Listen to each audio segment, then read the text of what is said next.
Ça va, ça fait un moment qu'on ne s'est pas vu. 40 ans quand même pour que tu t'exprimes maintenant. Ça c'est شنو Ça va. فرحانة اللي شفتها. وانت يا مال ça va? Ça se passe bien? Ça va mieux. Alors Aïcha, quoi de neuf? جميلات أنتن يا رفيقاتي.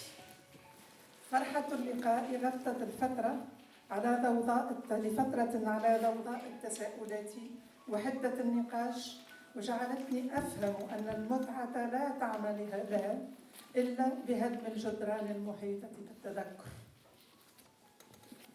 Et toi Amel, quoi de neuf? Micro.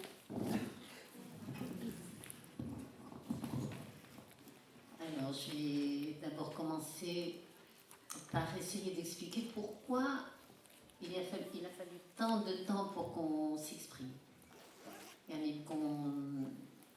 Et aujourd'hui, on est là pour parler avec vous.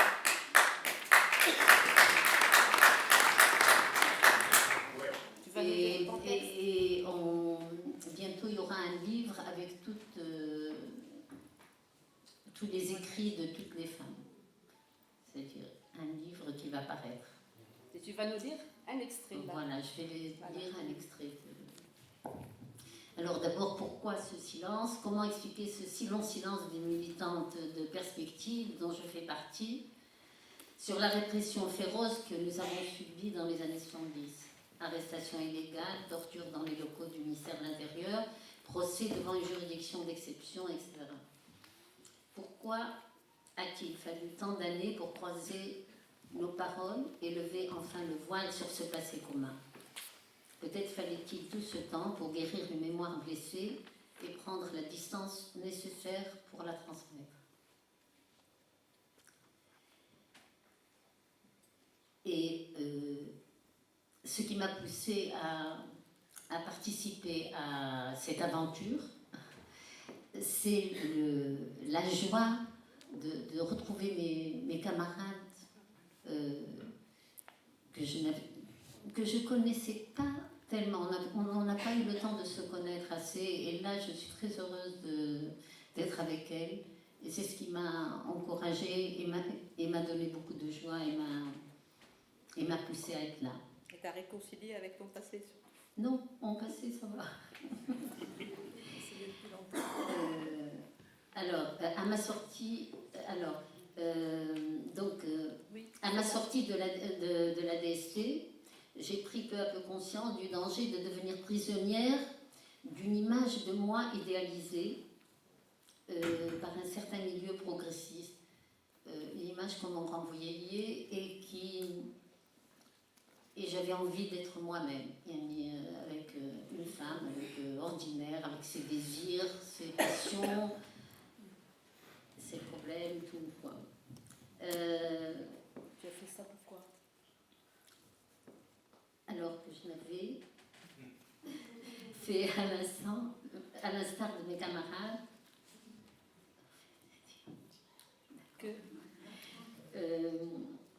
alors que je l'avais fait à l'instar de mes camarades femmes et hommes qui exerçaient mon droit de citoyenne à réfléchir et à agir pour l'avènement d'un monde meilleur. Mais il y a une coupure entre les deux, c'est pas grave. D'accord. Merci. Mais c'est fou parce que je ne vous vois pas. Il y a la lumière qui est très forte. C'est fait pour. Bon. Merci Anne.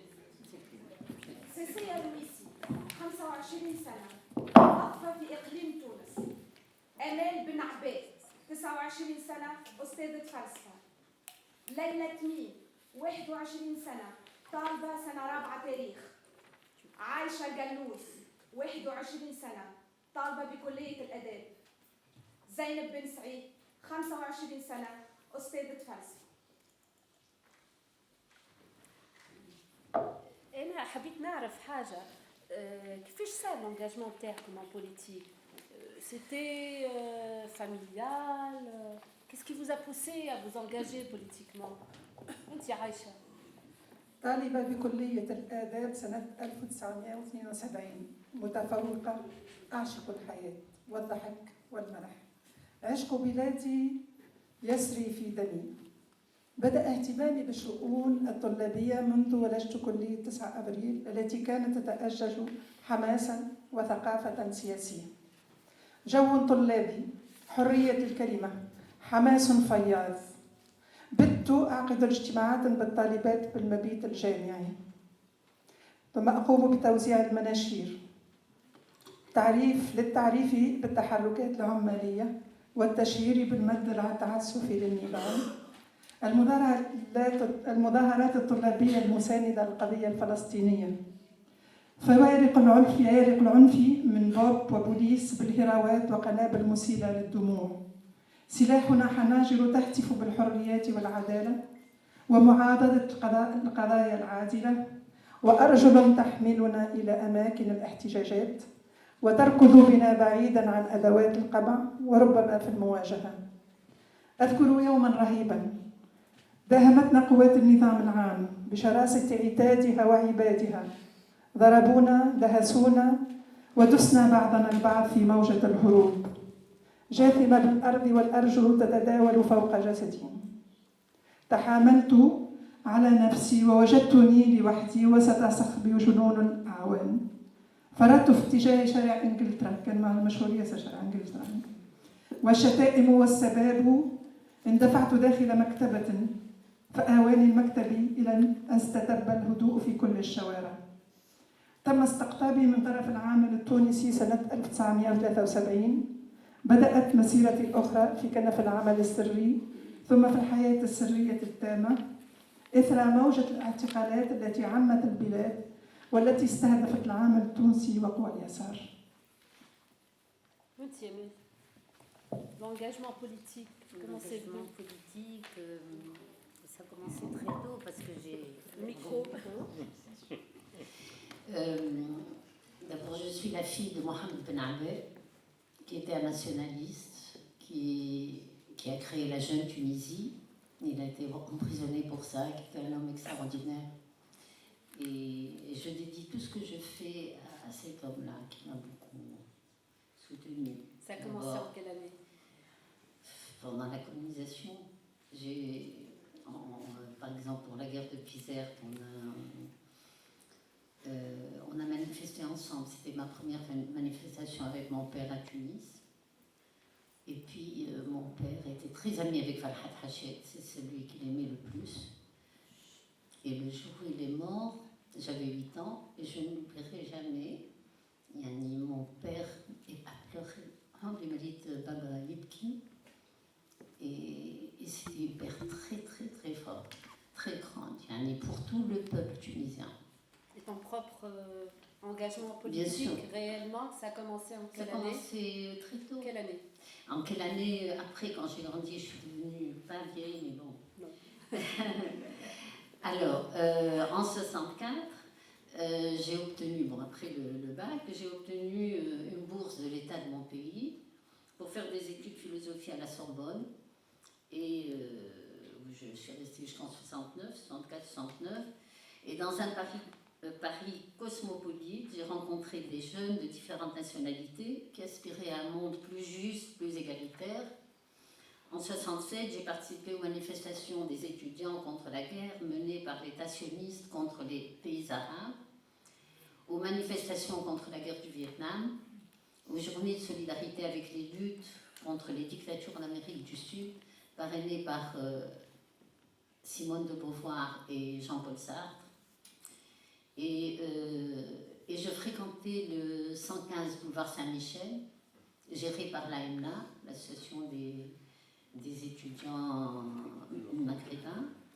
Et c'est là que j'ai découvert les divers courants de l'opposition maghrébine au colonialisme, puis au régime autocratique d'après les indépendances.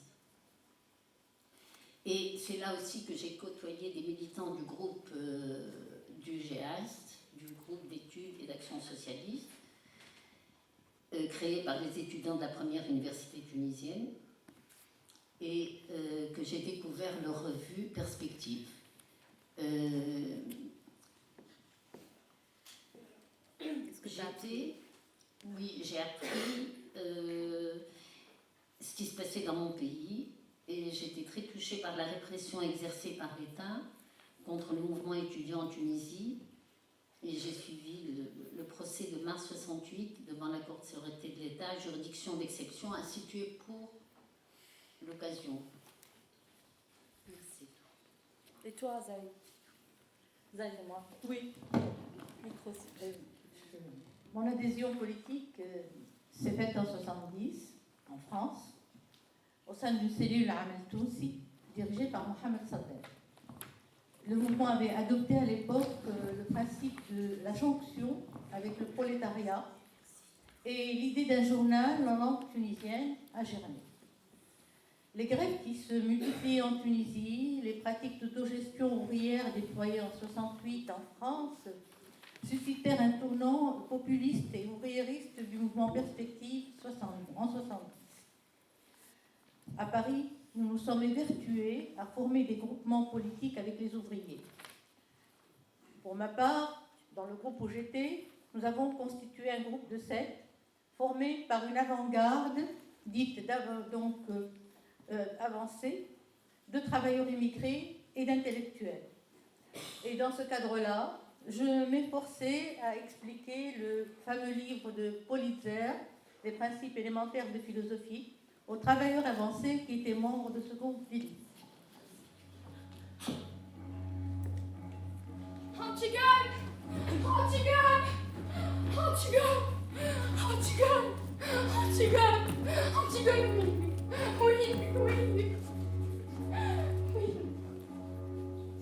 وينك اللي وجعني ما رقدتش البارح ليلة كاملة وانا نخمم تسمع فيا جاوبني من غير ما تحاول رانا ما نجموش ما نقدروش عليه يا انتيغان شنو تتخيلوا باش يقتلنا وباش يقتلنا كل واحد فينا باش يقوم بدوره احنا باش ندفنو خونا وهو باش يحكم علينا بالموت هكاك توزعت الادوار لا انا ما نحبش نموت وشكون قالك انا نحب نموت ما رقدتش البارح ليله كامله وانا نخمم ساعات الواحد ما يلزموش يخمم برشا يا اخي تسخيني مش تخافني خويا اما نجم نتفاهم شويه موقف خالي انا لا نحب لا نفهم ولا نتفاهم انتي قال هو اللي يحكم لازم يكون قدوه في البلاد انا ما نحكمش وما نحب نكون قدوه لحتى حد مش يشوفونا يا انتيغان باش يضربونا باش يكركرونا من شعوراتنا باش يبصقولنا على وجوهنا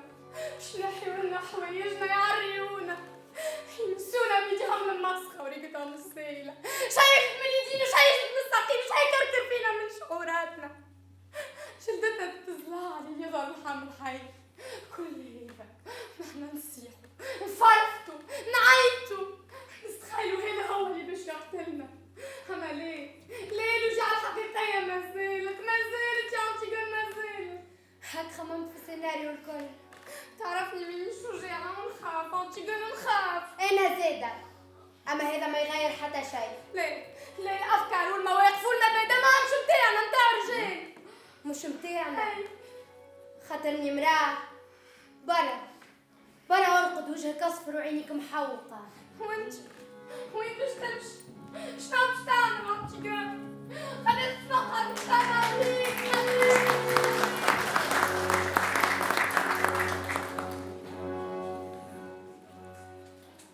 Alors, بعد l'engagement politique. انا كنت ناشطه في النقابه كنت يخافوا مني برشا على خاطرني كنت ان ريدوتابل بيكي دو غريف كان شديت انا الدخله نتاع السعدين ما عاد يدخل حد دونك قمروني وكان وقع استقطابي في العام التونسي وما زلنا كي بدينا نخدموا والبوليسيه خلطت نوفمبر 73 في الليل تسمع الفولكسواجن المحنونه وقفت قدام باب الدار وهدوا علينا احترموا شويه الوالدين دخلوا لبيتي اي لما حوايجك في ساعه باش نهزوك لموا البش انتر هزوا كتاب اسمه لي سون كيلوت وهو كتاب تاريخ كي خلطنا الغادي على قدام بابا بيان سور ما تخافش توا ربع ساعه ورجعوها فقط كي خط الغادي واش يقراو هالفاسدين هذو لي سون كيلوت خلوه عندهم بعد كده لوجوا ما لقاو شيء رجعوا لنا داير وقعدنا احنا يدور ما بيناتنا كنا في المينستير الانتيريور قرابه 40 طفله لافتين على جراري موس وريحه منتنه وحاله تكرم. قعدنا 3 أشهر تقريبا وبعدين سيبنا الكل شوي بشوي حتى في جانفي 74 ورجعت نقرا رايده ونهار بعد 3 أسابيع عاودت مع بوكا لليوم بعد 42 سنه ما نعرفش علاش وقع ايقافي مره ثانيه. انا وحدي انا وزميل العروسي العمري دونك عاودوا وقفوني في فيفري 74 هزوني طول الداخليه بالكليله ومن غدوه حاكم تحقيق قال لي انت راك متهمه انك تحب تحرق الكليه هذه ما نعرفش مين جابوها ومباشره هزوني الحبس دونك حبس منوبه حبس انسان تاع منوبه اللي هو قصر تاع بيات بل حطوني في مقصوره 2 متر على 4 متر لافابو صغير حاجاكم حكه تاع طماطم 5 كيلو هي لقضاء الحاجيات. زيد حاجات معاك انت قبل زيد حاجه معاك؟ انا كي خرجت من الدار مره ثانيه لا المره الثانيه الخرجه الثانيه كانت بيان سور جو نو سي با ليسي فير على خاطر وليت مستانسه بيه وما انا طليت من الشباك وليت الفولكسواجن وانا قيمت امي الله يرحمها وان شاء الله تسامحني وخرجنا هما كما قال وزير من الوزراء نتاعنا هما جاوا من قدام واحنا خرجنا من تالي. ريسونس تاعهم على خاطر جنينه كانت كبيره دونك هو ما لقاوش حتى الوقت ضاعوا الوالد قام يفكس علينا يقول لهم توا كانت هوني لا هي لا امها. خرجنا ماضي 3 نتاع الليل في فيفري بحوايج النوم مشلايك قصينا ميتشوال فيل وكارنوا ومشينا حدا اون كوزين تسكن في كارنوا تصور انا امي مسكينه تقول لي ماشي نقول لها نمشي معناها جاتني شجاعه كبيره. بتنا حداها موعود الصباح كلمنا الدار لقينا بوليسيه غادي بيتو غادي خداو بابا بريسك ان اوتاج دونك ما عندي وين نهرب ولينا ورجعنا سنوفي ما فما فين باش تهرب خرجت قعدت بيت تلقى بابا عامل لهم كي دجني رويال قاعدين قال لي برك علاش هاربه يا ليلى انت باش نحقوا معاك 4 ساعه هاي قلت 4 ساعه سامحني ما انا نطلع نعمل دوش على خاطر السيجور الاخر قعدنا شهرين ما غسلناش ونهز بعض الملابس الداخليه وبروسادان وكتاب انكور وهذاك اللي وقع استناوني ومشيت دونك دخلت الحبس منوبه قعدت من فيفري حتى الجوان 74 في الايزولمون توتال. هذيك المشكله الكبيره واصعب حاجه في الحبس هي الانسان معناها ايزولمون وعقاب الكتب لا لو بورتون انا والدي بعثوا لي كتب وزملائي بعثوا لي كتب نهار عطاني لي فخار بعثوا لي فخار كرامازون بعد شهرين ونص وانا نلحلح بيه سي عبد العزيز كان مدير الحبس جاب لي كتاب في الصباح في العشيه كي رجع لي قلت له سي عبد العزيز هذا توم 2 اعطيني الان قال لي اقرا هذا بعد نعطيك 3 وقريتهم بالطريقه هذيك والتوا في مخي.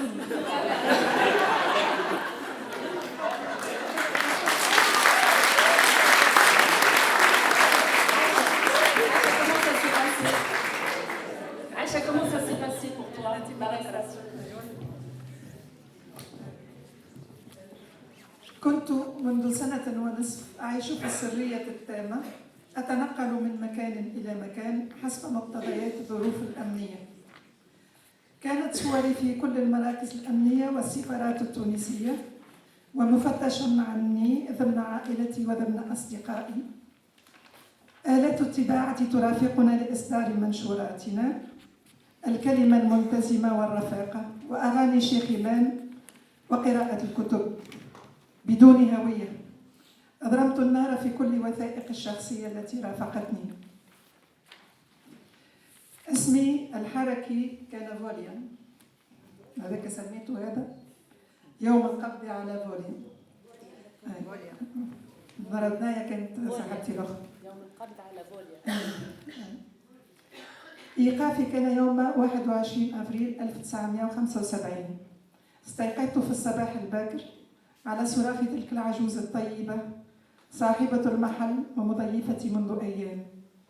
دخل الغرفة التي أنام فيها شخصان، أحدهما نحيف والآخر بدين، لكن شديد منه. اضطررت لارتداء ثيابي بحضورهما، حيث لم يغادر الغرفة إلا بمعيتي بعد أن كبلني أحدهما بالكبالات.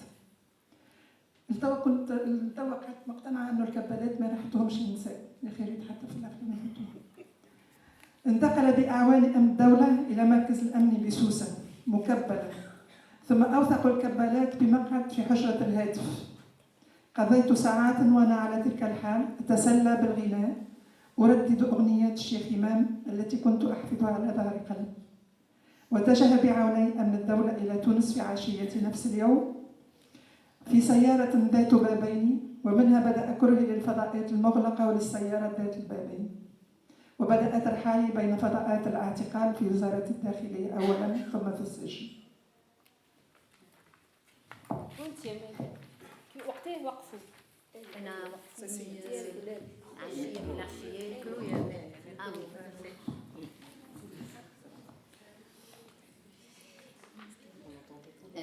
عشية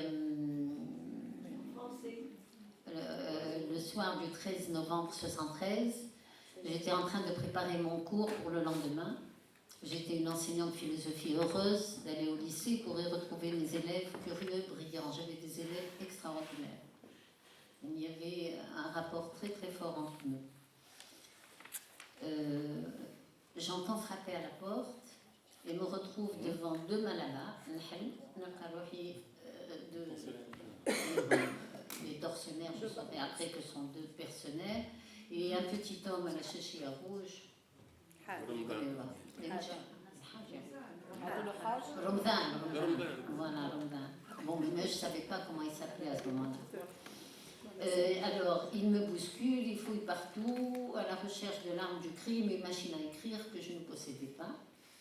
Et ce qu'il trouve, c'est mon passeport dont je vais être privée pendant 7 années. Et pour moi, ça a été un truc terrible pour ma vie privée. Ça a changé ma vie, le fait de ne pas avoir de passeport. Donc je leur ai demandé de me montrer leur mandat d'arrêt. Mandat d'arrêt, peut-être trompé de période, on n'est pas encore dans un état de droit. Quand même. Mandat d'arrêt, quelle idée. Bien sûr, ça a déclenché leur hilarité.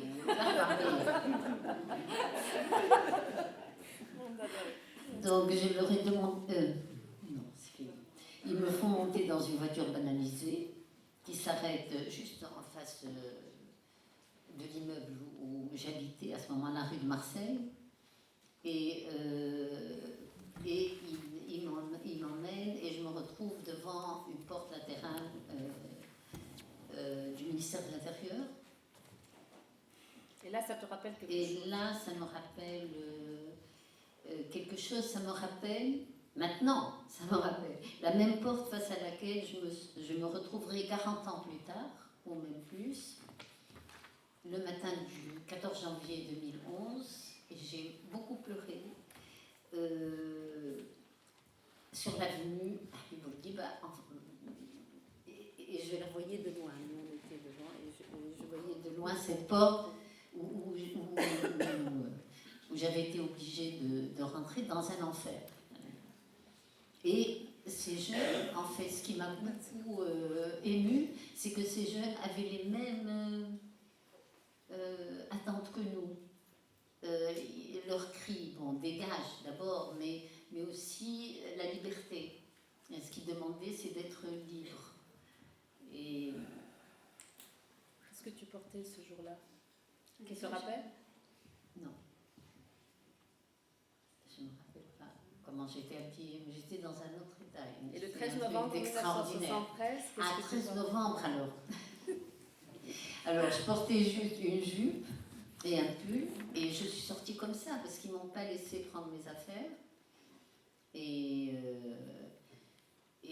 je suis restée plus d'un mois avant d'aller, c'est-à-dire sans me laver et sans changer d'habit, et au ministère de l'Intérieur.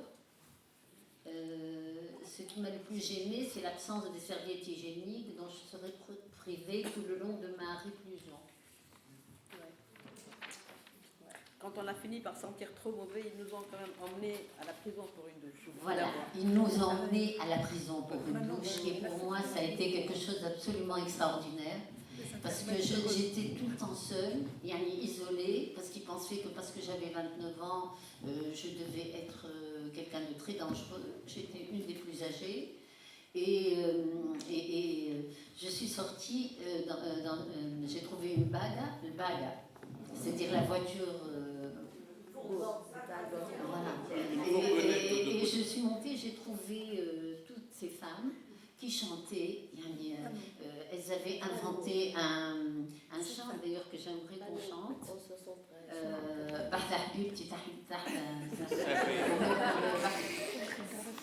Un truc extraordinaire, ça m'a fait un bien fou et c'est là que j'ai rencontré Leïla et que j'ai rencontré Behija. Behija, moi j'avais rien à me mettre et donc elle m'a donné un pantalon. Pour moi c'était quelque chose d'extraordinaire et elle a eu un geste de tendresse. Elle m'a touché elle m'a caressé les cheveux et ça, je n'oublierai jamais ça. Behija pour moi c'est quelqu'un d'extraordinaire. C'est dommage qu'elle soit pas là. C'était la plus jeune de nous toutes. C'était la plus jeune, elle avait 18 ans, elle a beaucoup souffert. Elle était seule à la DST pendant beaucoup de temps, ça a été trop traumatisant. Elle voulait écrire avec nous, mais c'était trop difficile pour elle. Et elle a eu plein de problèmes de santé. On passe à Cécilia. Bien sûr. Cécilia, كيفاش صار؟ كنت راقدة ميكرو كنت راقدة سمعت دقان على الباب البراني وصوت أقدام فوق السطح بالإضافة إلى صراخ وقفزات متاع عباد هبطوا لوسط الدار باش يحلوا الباب. أنا جريت باش نحرق الوثائق هذاك اللي خممت فيه وقتها السكلاكو. بديت حسيلو شديت الأوراق صبيت الغاز وشعلت النار. معناتها يهجموا عليا زوز معناتها طوال وعراض من سلامة من الدولة. واحد فك لي الأوراق وشدهم في حويجه باش طفى النار والثاني قيد لي يديا للتالي وقادوني للبرا. ووقتها انا في بيجاما وحفيانه بالطبيعه حفيانه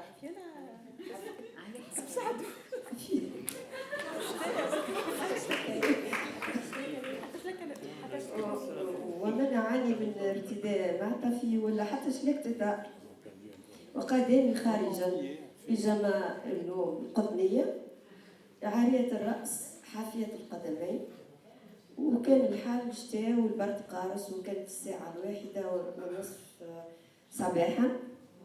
لحظتها شعرت بثوره عارمه وغضب شديد جعلني اتمرد على الخوف واهاجم خصومي بشراسه وقوة رغم معرفتي التامة لمن هو البوليس السياسي لأني شقيقي عبد الله الرويسي معناتها من 68 وهو يتردد 3 مرات وقتها يتردد على سلامة أمن الدولة وكان فهمني شنو معناها سلامة أمن الدولة وطرق التعذيب والإهانات والكلام الخايب.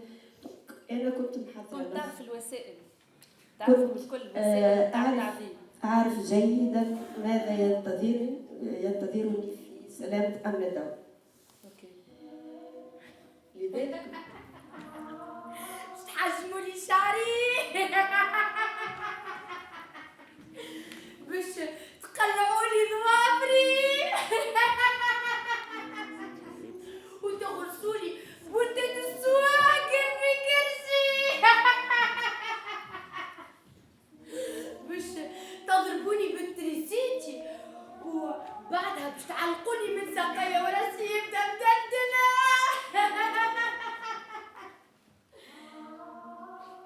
أما من بعد باش نستانس وفي لحظة ما عاد باش نحس بحتى شيء. تعرفوها الراحة الداخلانية كيف دخلت لها باليد المكسرة الفم المدمدم والعين الزرقاء، وتبدا في مخك تتعاود نفس الحاجه اللي شدوك على خاطرها، تتعاود تتعاود تتعاود، في الاخر تخرج وتعاود تعملها هي بكل بساطه.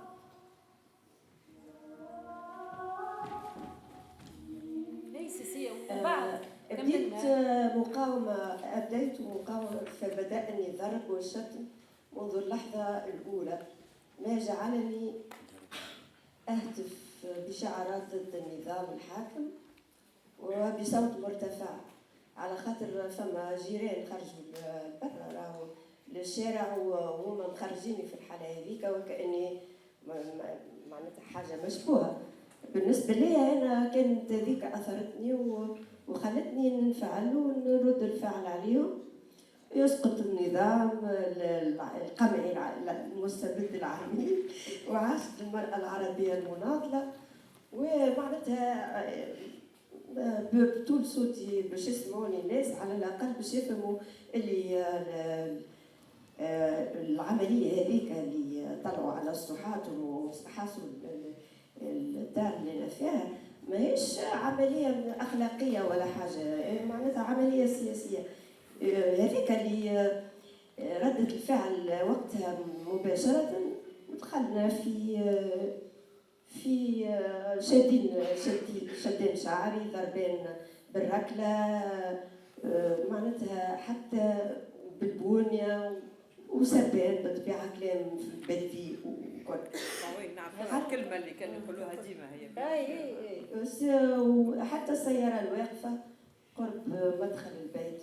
وفي سلامة أمن الدولة كذلك الأمر، صعدت الدرج وأنا معناتها أنادي بالشعارات نفسها، معناتها وقتها ما عادش حاسة بروحي كيفاش، وقتها ما عادش انفعلت وسيء. يا أخي هما هزوني في الطابق الأولاني، هزوني البيرو حسن عبيد، واللي كان شادد الأوراق اللي اشترى محترقة حط له هاك الأوراق اللي اشترى محترقة على بيرو، وقال له هذه شديناها تحرق في الوثائق. أخي أنا من غير ما نشرح قلت له وين وكان لقيت راني حرقت الكراسك مش الوثائق.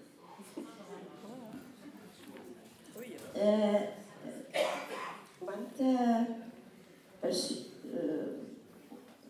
وقتها حسن عبيد قال لي انت عارفه وين روحك، وين انت عارفه روحك وين تو عتات الرجال تنخوا في هذا المكان.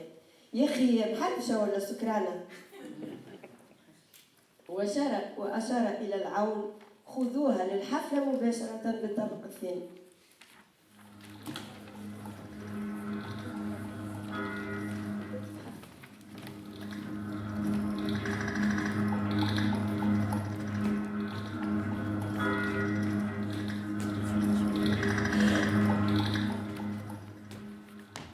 الانسان مهما تكون درجه المسؤوليه بتاعه لابد انه يستشير اللي يخدم معاه.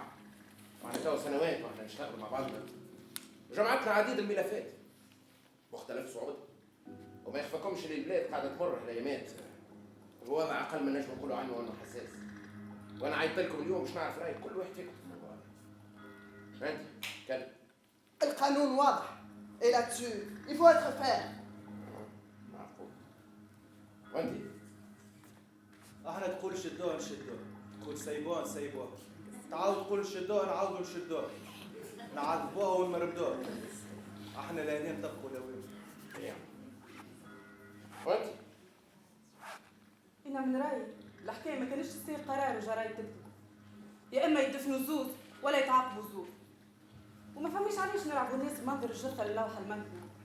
هالاساليب بتاع الترهيب والترايب ما عادش تتعدى على العباد. وفيما يخص انتيغال هي بالاساس تدافع على مبدا. ماناش نوصلوا نقتلوا عبد خاطر يدافع على فكرته وامن بها. ماناش باش نوصلوا نقتلوا عبد على خاطره. انت برا بعث الفاكس اللي قلت لك عليه، انت برا مش جيبها، انت شد بلاستيك. زين عندنا ما نحكيو عنه.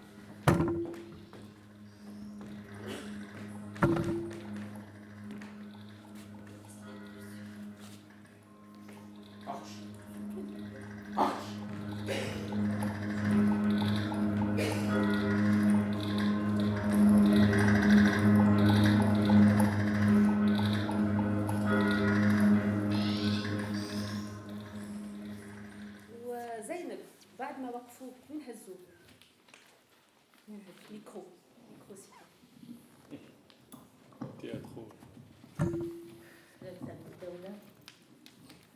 Au quatrième étage, l'interrogatoire commença. La consigne politique était de ne rien dire, de se taire. Sur ce plan, nous n'étions pas prêts à une confrontation avec la police. Pendant 2 journées consécutives d'harcèlement de 8 heures, de 8 heures du matin à 6 heures de l'après-midi, ce qui correspond, selon le jargon de la police, à une mise en train, cette période fut chargée et inoubliable. L'encerclement commença. Le corps est pris en otage pour encaisser. L'embarras et la crainte pour soi et pour les autres vous mettent dans un état de tension inégalé. Les voix devinrent plus autoritaires et les questions surgirent de plusieurs bouches simultanément. Ils étaient 6 policiers regroupés autour de moi et qui essayaient de me soutirer des informations. Comme elles ne venaient pas, ils me bandèrent les yeux avec une ceinture noire et m'assaillirent de coups sur le visage. Les gifles venaient de toutes parts. Je ne les voyais pas venir. Le bandage de mes yeux éliminait l'appréhension visuelle des mains qui s'abattaient sur mon corps. Il atténuait l'effroi associé à l'agression et m'empêchait tout de même de voir qui me violentait. Les coups étaient associés à des cris, je dirais des hurlements, dont la visée était de m'intimider, voire de m'effrayer. Les claques multiples administrées sur le visage et les cris stridents de 6 policiers attroupés autour de moi n'avaient pas de portée. Il fallait passer à une autre technique.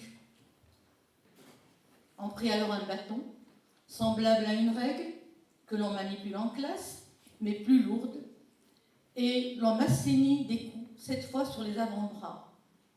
Les policiers réussirent à me soutirer des cris de douleur. Le second jour de la mise en train fut plus pénible. On ferma les portes. Je me retrouvai donc en compagnie de 2 policiers. Celui qui dirige l'opération et celui qui exécute. El Hajj, un autre trapu, brun, laid et agressif. Il est, à mon avis, chargé des sales besognes. Il ne posait pas de questions. Il criait, intimidait et battait. Je ne me souviens pas de son nom. El Hajj m'ordonna de me dévêtir. J'ai ôté le gilet, la robe, la combinaison sous les menaces. J'ai tout de même gardé quelques sous-vêtements. Je n'avais pas peur. Je pouvais affronter l'épreuve. Vint à mon esprit à cet instant une scène de cinéma d'un film que j'ai vu à Mamlif à l'âge de 15 ans. Il montre lors de la guerre de la résistance une femme courageuse, arrêtée et dévêtue par la police.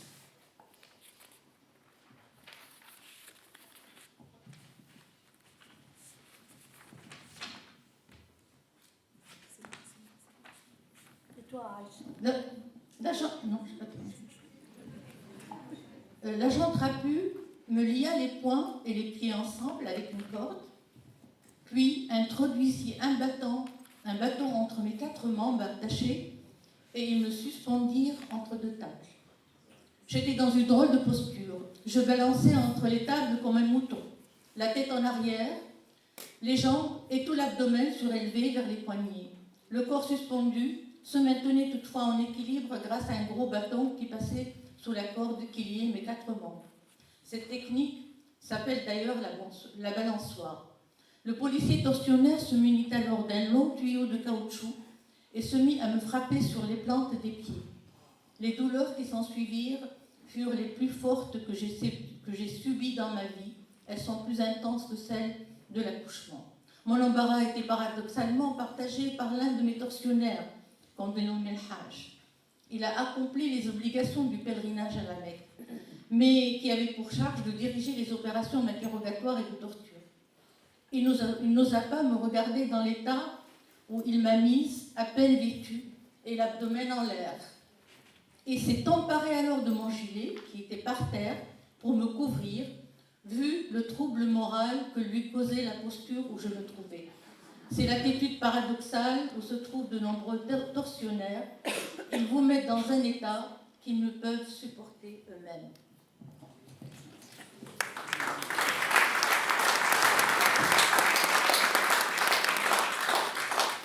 انت عايشه عذبونا. انا توا كي نسمع في الشباب هذوما الكل نفيق لي انا مزهره فيكم الكل خاطر ما عرفونيش. ابو اي اما الريحه كليت الريحه هي بيدها ما نحكي لكمش عليها. الكل في جرة تشريف فرجاني كان موجود في الممر اللي انا موجوده فيه الزنزانه بتاعي في وزاره الداخليه. كنت كل يوم نتعدى نحفظ ابيات نتاع حماة الحمايه حتى حفظتها الكل وكتبتها بغرفه علميه مع الحيط. ولكن عمر لي نكتب ولا بد للظلم لليل ان ينجلي، كتبت لا بد للظلم ان ينجلي. والقعدت معناها مده سنين وانا نعرف من وين نقول انه ابو القاسم شابي ما قال كان ولا بد للظلم ان ينجلي. وذولي قناعتي توا انه معناها هذيك هي لازم تكون الكلمه الصحيحه. جماعه من السيفيل وصلوها العبيد اللي كان هو اكبر مسؤول هذيك، جاني هو بيدو قال لي توقف واعطاني طريحه دمدمني بها في وسط البيت اللي انا كنت فيه. هذيك المره الوحيده اللي تضربت. اكليتها كمان. اكليتها كمان. سيسية عذبوك؟ 22 ساعة على بعضهم، لا ماكلة لا شراب لا قاعدة واقفة. غالب الأحيان هازة كرسي أثقل مني خاطر وقتها نوزن 45 كيلو، وبين سقايا يلزمني نطلع سقايا هكا على نشاطي على خاطر المروحة تدور بالكورون، على خاطر هي بين سقايا يلزمني تضربني من يمين ويسارة تحرقني خلت لي بقايا محروقة في سقايا. معناتها من الساعتين نتاع الليل وقت وصلنا لدي اس تي قال هزوا على الحفلة، لقيتهم بالطبيعة 4 متغلغلين عليا كيفاش طالعة العرين الأسد. واحد يقول لي معناتها طالعة العرين الأسد وتتحدي فيها حتى نوروك معناتها الناموسة هذيا معناتها ما تظهرش من حوايجها وتتقبح. هكا عدوا معناتها الحصة هذيك تعديت وانا اش عملت؟ بما اني انا مشيت في ثنية اني ما عادش باش نرجع، وهما يحبوا يذلوني يحبوني نبكي، والا معناتها نبكي ولا ننهار وانا كان معناتها اللي جاء في وقتها جاني في وقتها اني ما يلزمنيش لو كان يتفتفوني يقتلوني تروف ما همش باش يشوفوني نبكي. هكا ولت مشكلتهم هي انه يبكوني. شكون يقدر على باش يبكيني وانا نضحك نتملقت على هذاك معناتها نتمقعر على هذاك. واحد شعره ما نعرف شنو، الاخر شبيه وجهك معوج. كل مرة نطلع هكا ونضحك بصوت عالي، يمكن في عوض ما نصيح نولي نقهقه بالصوت العالي. شديد صحيح. بالطبيعة أنا ما قلت لهمش حتى على اسمي، راهو يقول لي شو اسمك نقول له ما نعرفوش. معناتها شكونك أنت نقول له ما نعرفش. هكا ما نعرفش جاية لهنا تسخاي ضربوك هو حتى نوريهولك البلاد والتمقعين. وبدا بالطبيعة وصوت يديا يضربوني بالصوت، حتى اللي هذا الكل يولي الكفوف نتاعي كلها تنبع كأني حاجة تفرقت معناتها سبالة تفرقت ولا حاجة طلع منها دم. يجي واحد آخر بماء مثلج يصب علي الماء الثلج على ساقي، بعد معناتها الصوت التيو المحنون اللي عاملينه وانت معناتها هازه الكرسي اللي هو اثقل مني وقلت لك يجيو باش يضربوا بالصوت على خاطر شافوا يديك رخت معناتها اي حركه في اما انت qu'est-ce que tu faisais dis-nous ce que tu faisais pour résister انا حاولت عملت تكنيك اني يلزمني نتلاقى ما عادش نركز على تبكي وتصيح ما عادش نركز على ايش يعملوا في بدني خاطر في الاخر ما عادش نحس بيه خاطر انا مركز عليهم شكون اللي عندها مشكله معناتها كيما البنوب عندها سبعه مقصوص الوسطاني حسيلو انا بالنسبه لي نخزر كان الصبع المقصوص وقال له يا اخي تخدم نجار ولا بوليس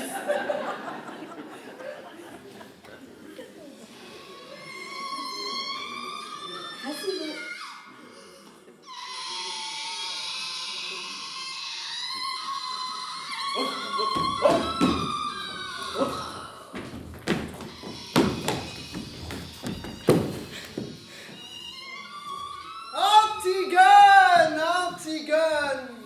أنتيغون هاي شنو حويل بنتنا اليوم؟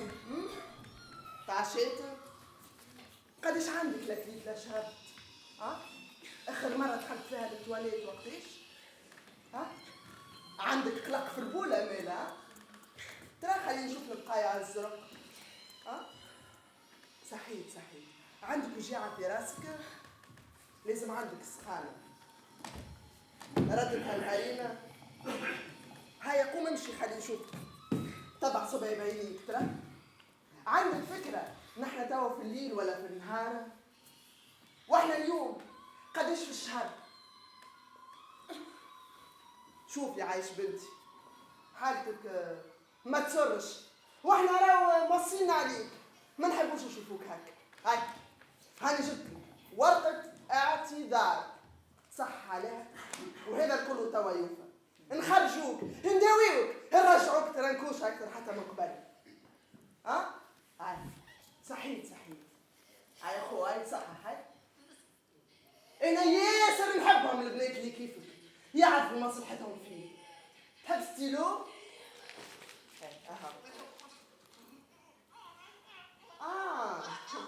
سراكة اوكي زيدوها مالا ما زالت تستحمل اما خليوها لنا حيه مازلنا حشنا بها.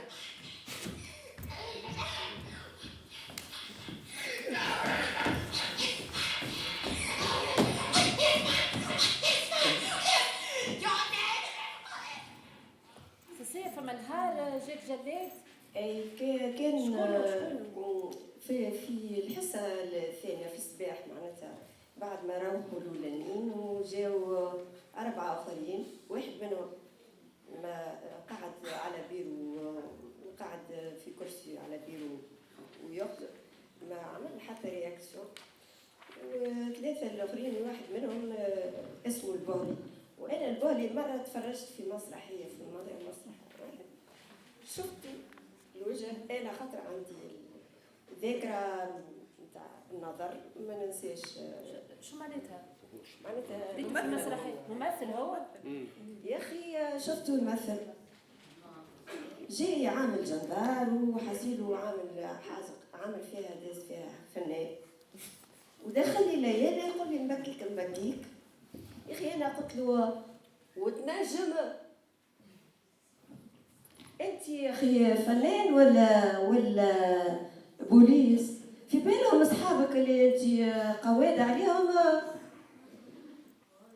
وهاك الجندار اللي عاملوا شفت وجهك في المراية زعما معناتها مخيبك ولا ما قالك حد اللي أنت خايب. دونك بالطبيعة دخلت الحفل بالكدا بما أني لساني طويل ومش مراعية اللي أنا معناتها واحد الظروف هذيك وأنا بالنسبة لي شيء طبيعي أني بما أني ركزت عليهم هما ما كانش معناتها ما كنتش نلوج على باش شنو اللي صار لي ولا اش باش يصير لي ولا المهم عملوا لك سيسي الصوت بالطبيعة دموني و حسيلو الكويان بالسواقر وبرشا حوايج حسيلو هكاكا اي هكاكا وجاء عبد السلام طرسيونير اللي هو انا سمعت عليه اكثر من حجمه الله اعلم به حجمه عارفين سي عبد السلام داخل هكا وشد التي ويضرب فيه في الهواء فما ساعة زاد ضربوني بها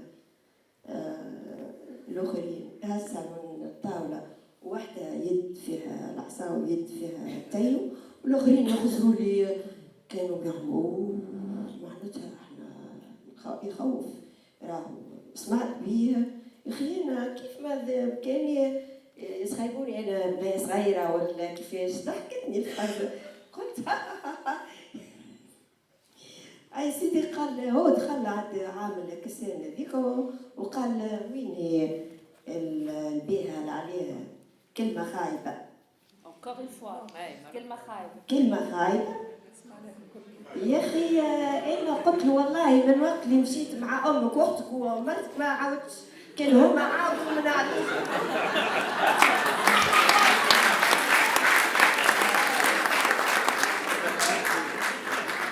قال لي كيفاش معناتها مشى هز برشا سواقر هكا شعلهم وبداني على شفايفي على وجهي على وهز لي المروحه من بين ساقي وقربها لي قال لي نفسر لك وجهك الخلقه الخايبه نتاعك هذيك معناتها تو نفسرها لك وهو هكاك يحرق فيا قال لي نحي حوايجك يا اخي انا ما في بالي انا اللي يعملوا في دونك بالنسبه لي عملت هكا في كاني جست باش نظهر لي انا باش نحي حوايجي وقلت له وي عادش بيه في بيت البر الناس تنحي حوايجها وانتم كانكم حيوت بالنسبه لي ومانيش معتبرتكم عباد قال لي فك علينا شحال ما حسناش بخلقتك الخايبه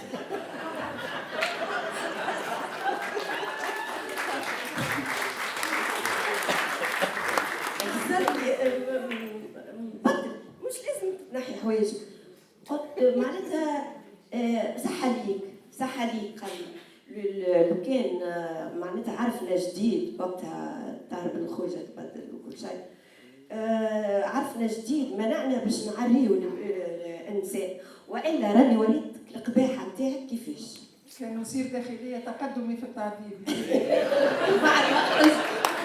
بعد ما خرج التقدمي قالت راضيه نصره في التعذيب حسنوا معليش هما ما يحبوش يعريو على خاطر في وانا في السريه بالطبيعه يخافوا من على خاطر وانا في السريه بعد المحاكمه نتاع 74 فضحناهم معناتها في الصحافه الاجنبيه خاطر كنت ننشط في حركه المسانده نتاع العائلات والاعلام ولذلك معناتها اللي فضحناهم وكتبت في الصحف في بلجيكا وفي فرنسا وكتبت جنافيك وليمانيتي وغيرها معناتها ليبراسيون وبرشا جرايد اللي هما جاو صحفيين بيان سور كي يجيو كان هما معناتها في السريه كيفي وقتاش بعد قداش من وقت سيبوك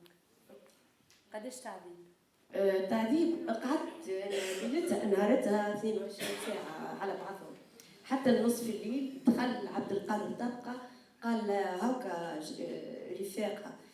رفاقها خانوها هيك قال لي انت ماما في الاثناء يقولوا لي حارس عليهم هما كملوا اعترفوا وهوانهم فتروا رقدوا وفي بيوتهم وانت ابقى خبي عليهم تو ينفعوك خبي عليهم دونك 22 ساعه 22 ساعه لا ماكله لا شراب نجمش تقعد ما نجمش حتى نطبس خاطر كي نهبط يدي مثلا بالكرسي ولا نعمل اي جست يجيني صوت ولا الاعصاب هو كل مدرب ما وجهي منفوخ برتوش شفايفي ما عادش شفايف معناتها كونفلي وعينيا زرقاء وبسيف ابان نشوف بيهم. جاء عبد القادر طرقه في نصف الليل قال خليها تخبيهم عندها المعلومات. احنا عرفنا عليها اسمها ومركزها في التنظيم وشنو المهام الموكله لها. تو هزوها للطاقه الثالث وكهو وفات باش وانت عايشه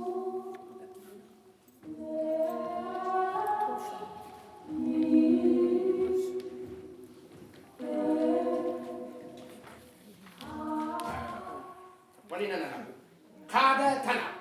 مانيش قاعدة نلعب. ما حبيتش تفهم. كان واحد يدخل في الحيوانات اللي جابوك يسمع بالحكاية. نتجبر نحكم عليك بالموت. نتجبر انتظار. فجنان. وين ماشي؟ نمشي نعاود ندفن خويا. ما بيبانيش بيك اللي انت زاده ثمن ماكل الخرافات. لا ما عندش كور. ما كرهوت. ما ريتش مخي بمناظرهم نهار طولوا هما ينظروا عليكم.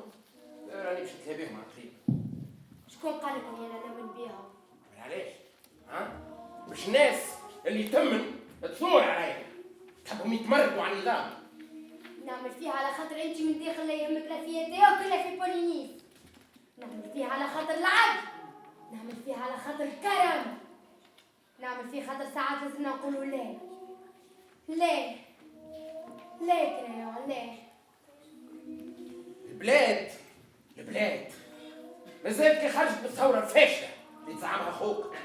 وانا مانيش مستعد باش نخليك تموت لي في موضوع سياسي. تحب تموت على روحك في اي حاجه كيف ما تحب. انا مش نخليك تدخلي في موضوع نحب نسكروا فيه. لا هو انا ما نخبيش عليك. انا لن يرقيق لقلبي حنين. اما شنو عندي الفيانه. نحب الخدمه كي تبدا نظيفه منظمه مرتبه. الحكايه نتاعك باش نلموها نقرطوها وتوفق وين ما تبدا. شفت ما فما حتى شيء مخيبك مرت لك عبد. هذيك هي خدمتي. ايش حاب نقول لك؟ علاش تعمل هكا؟ نهار من نهارات قمت لقيت روحي ملك. كنت نجم تقول لي نوري كيما تقول انت واحد بطال هكا وعرضوا عليه خدمه وقال لي يا اخي ولي قلت ما يهمنيش في طموحاتك السياسيه. انا قلت لا ولتوا مازلت نجم نقول لا في وجه اللي نحب. امانتي ونظامك ولي كيفك ما تنجم تعمل حتى شيء لانك تقتلني على خاطر قلت اي كلام.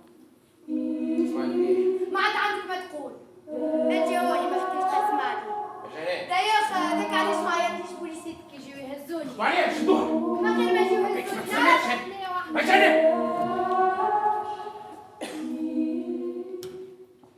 وانت عايشه طال بي المقام في وزارة الداخلية.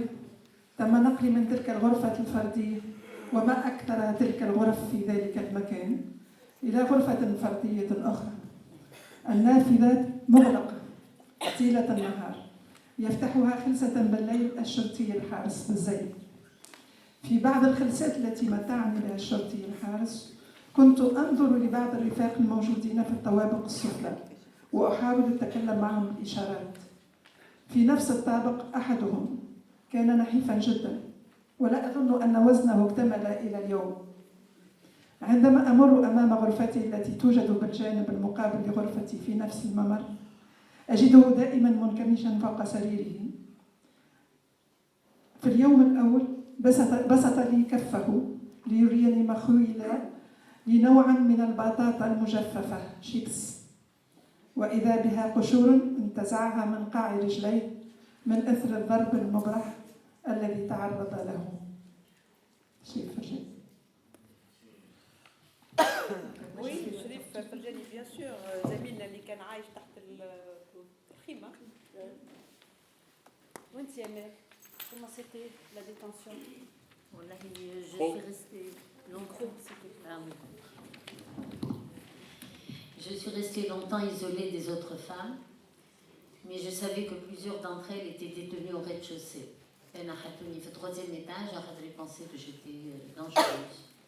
J'en avais vu certaines quand on les faisait monter pour les séances de torture, comme Beria, dont je garde un tendre souvenir, celui de son doux sourire. Beria, qui est partie maintenant, qui est que moi. Je saurai plus tard qu'elle a subi de lourds sévices. Et Dalila, je pense à Dalila Jedidi, que je n'ai vue qu'une seule fois et dont je garde l'image à la DST. Maintenant, je l'ai revue à l'occasion de ces rencontres entre nous, dont je garde l'image d'une jeune fille mince, aux longs cheveux, toute frémissante dans la lumière d'un matin. Un matin, je serai transférée dans une pièce au rez-de-chaussée, Raptouni, enfin, où j'ai eu la joie de retrouver une amie d'enfance, Saloha, et 2 lycéennes qui devaient passer leur baccalauréat, avec qui j'ai vécu de doux moments d'échange et d'amitié, et jusqu'à un soir où Skapa,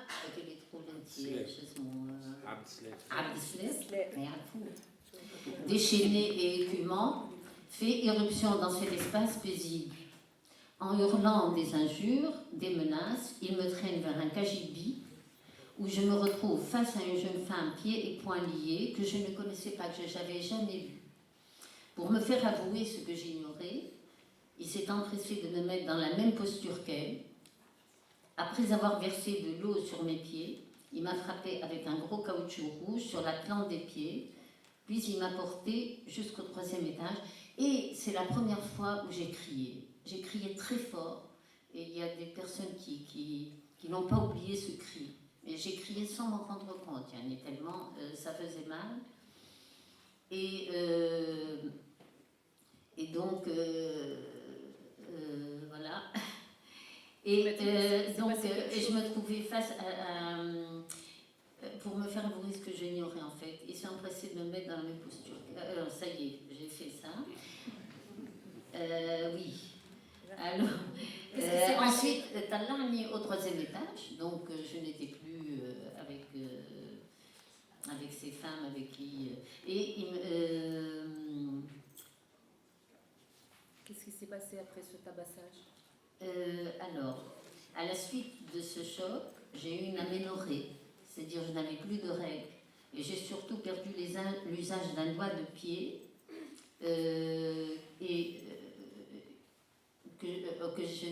j'ai fait une opération en mai 2016 pour me faire opérer un petit doigt de pied. Et le lendemain matin, j'étais seule bien sûr dans la cellule avec les BOP heureusement, et il m'a amené une des jeunes filles enroulée dans une zaoura, militaire, dans une couverture militaire, et il lui a dit voilà, regarde là, elle va bien. Elle avait commencé une grève de la faim, et là aussi j'ai pleuré. C'était très très émouvant pour moi, et pour moi Berija et Amel Chalouf, c'est 2 femmes que je n'oublierai jamais. Et alors à la suite, mais c'était particulier. C'est vraiment un attachement très fort. Donc, à la suite de ce tabassage, donc, je ne pouvais plus marcher. Les jeunes BOP qui me surveillaient étaient révoltés par la violence exercée par les tortionnaires. Et révolte qu'ils ne pouvaient pas exprimer, ils ne pouvaient rien dire. Mais ils ont eu pour nous des gestes émouvants de sympathie, de solidarité. Ce sont eux qui ont pris soin de moi en appliquant des compresses d'alcool, imbibées d'alcool sur mes pieds bleus et gonflés. Eux qui me portaient à 2 aux toilettes avec pudeur et compassion. C'est-à-dire ils ont été très, très présents. Et je me souviens, quand j'ai été arrêtée la première fois, et quand ils m'ont mise dans la pièce du 3e étage le premier jour, un BOP devait, je ne sais pas si je l'ai dit tout à l'heure, mais il y a eu un BOP qui est rentré et ils attendaient le second. Et le second, en fait, c'était un ancien élève à moi, j'étais prof à un truc des instituteurs, à l'école normale d'instituteurs, et il a refusé de rentrer. Donc ils ont dû amener quelqu'un d'autre, aussi effaré que le premier d'ailleurs. Et puis les interrogatoires sont finis. Et une fois les interrogatoires terminés, la surveillance s'est peu à peu relâchée. Et par exemple, j'ai pu circuler une Fadel Jaziri, se promenant, parce qu'on était dans le même étage, se promenant avec son Nicolas. Et moi, à un moment, les autres n'étaient pas là. Et j'ai trouvé un lavabo avec du savon, je me suis lavé les cheveux. Parce que,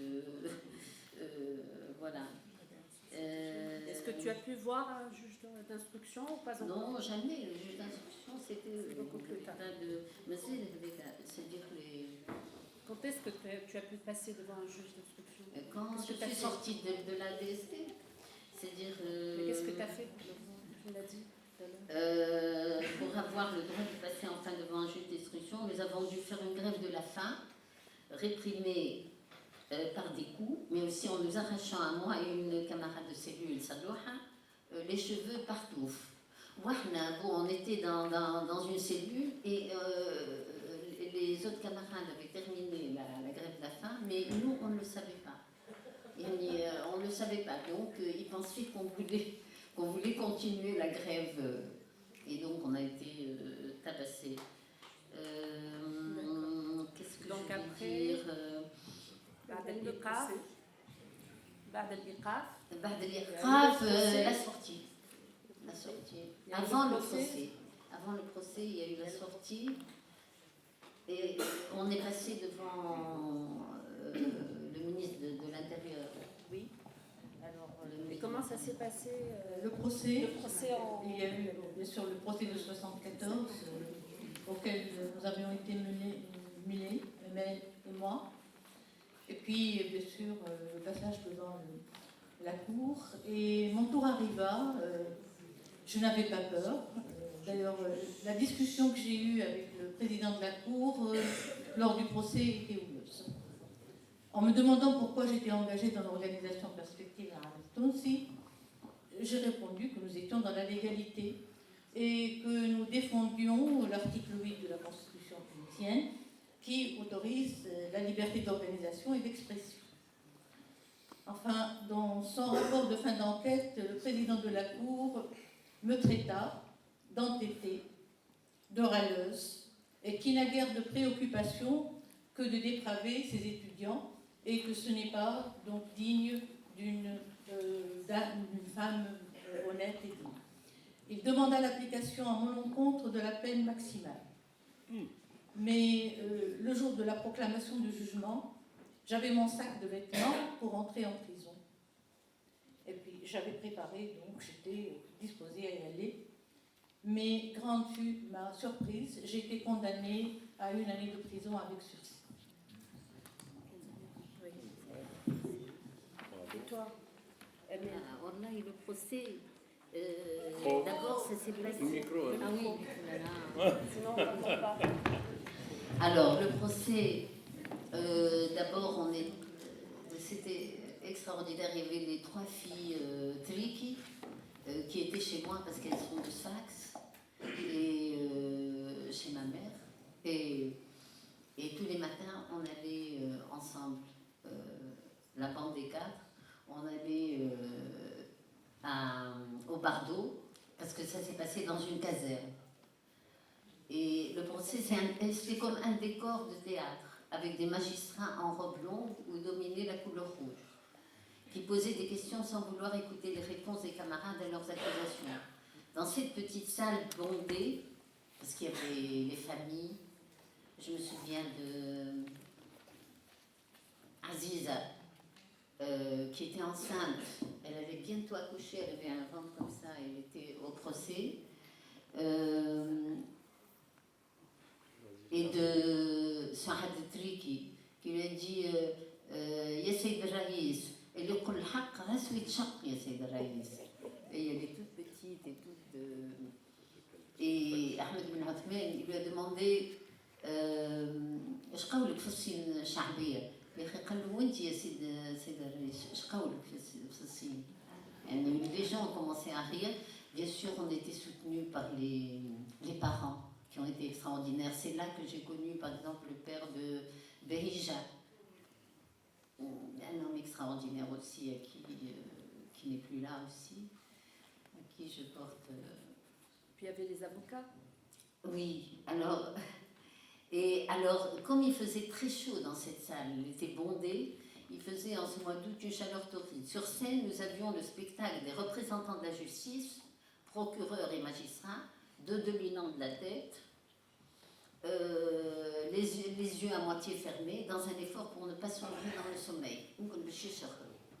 Quant aux avocats de la défense, ils ont fait tout au long du procès preuve d'une solidarité et d'un engagement admirable, notamment les regrettés Habib Al-Amri, qui était au Parti communiste, qui était très lié avec mon père. C'était quelqu'un de très proche. Mohamed Ben Nasser, Abdelrahman Hila, ainsi que d'autres jeunes avocats comme Cédric Marzouk ou Hafez Jdidi. Et j'en oublie, il y a le Bli. وعمار جديدي حافظ سامحوني.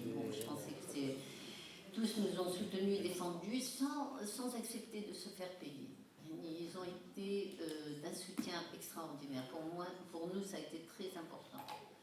Donc, le dernier jour du procès, au moment où les magistrats se sont mis debout pour annoncer leur verdict, nous, les 102 accusés, nous leur avons spontanément tourné le dos.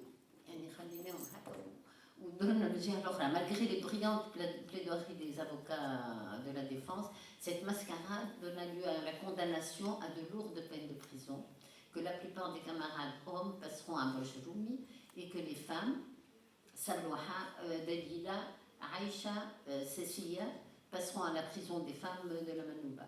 J'ai su bien plus tard, avec colère et tristesse, que deux de mes élèves les plus brillants au lycée Alaoui, Farhat Qamarti et Abdelaziz Rabassi, avaient été condamnés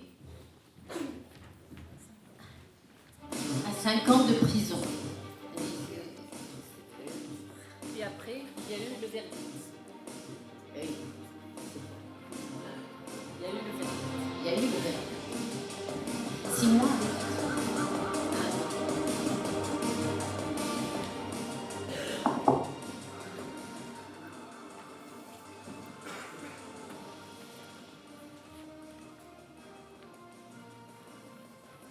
ليلى تميم وقفت من نوفمبر 73 حتى جانفي 74. وقفت من فيفري حتى جوان 74. وضعت تحت الإقامة الجبرية من جوان حتى أوت 74. الحكم سنة سجن مع تأجيل التنفيذ. زينب سعيد وقع إيقافها في نوفمبر 1973. تم إيقافها استنطاقها وتعذيبها في سلامة أمن الدولة قرابة 3 أشهر. مثلت أمام محكمة أمن الدولة في المحكمة عدد 8 لمناظري برسبكتيف سنة 1974 وحكم عليها بسنة سجن مع تأجيل التنفيذ. وقع رفضها من الوظيفة العمومية لمدة 6 سنوات من 1974 إلى 1980، ثم وقع إيقافها من جديد في أحداث 26 جانفي 1978. عايشة جلوس أوقفت يوم 21 أبريل 1975. الحكم سنة سجن مع النفاذ، 6 أشهر في محاكمة جويلية 75 و6 أشهر في محاكمة أكتوبر 75 مع 6 أشهر في الإقامة الجبرية في قضية العامل التونسي أمام محكمة أمن الدولة. أمين بن عبا أمين بن عباد توقفت يوم 13 نوفمبر 73. الحكم 6 أشهر مع تأجيل التنفيذ. سيسيا لويسي وقفت في فيفري 1975 75 وحكمت مع المجموعة الثانية لمحاكمة بيرسبكتيف العام اليومي سنة 1900 العام التونسي